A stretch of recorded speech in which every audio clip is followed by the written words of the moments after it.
Après une nuit de violence, Maputo reste figé dans un climat de peur et d'insécurité.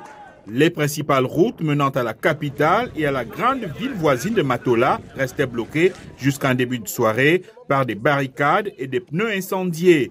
La police, en véhicule blindé, patrouillait et tentait de disperser des centaines de manifestants répartis en petits groupes épars. Les gens ont manifesté calmement. Vous pouvez voir que tous les arbres qu'ils ont abattus tombaient pratiquement à cause de la manifestation. La police a commencé à lancer des gaz lacrymogènes. C'est du gaz et encore du gaz. Quand il n'y a plus eu du gaz, ils ont tiré de vraies balles. C'est à cause de cela que nous, les manifestants, avons décidé de ce qu'il fallait faire. Nous ne savons pas encore si notre vie va continuer comme ça ou pas. De nombreuses boutiques, banques, supermarchés, stations essence et bâtiments publics ont été mis à sac, leurs vitrines brisées et leurs contenus pillés ou incendiés, alors que la plupart des riverains sont restés chez eux en cette veille de Noël. Alors que la contestation post-électorale sans précédent a déjà fait plus d'une centaine de morts depuis octobre, l'opposant Venancio Mondlane, candidat malheureux à la présidentielle qui s'est réfugié à l'étranger, continue de mobiliser ses troupes.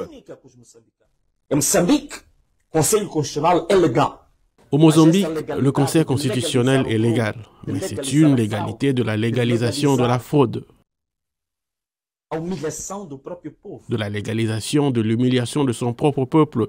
Mes amis, voilà, le moment est venu. Je crois que le moment est venu. Je crois que le moment est venu.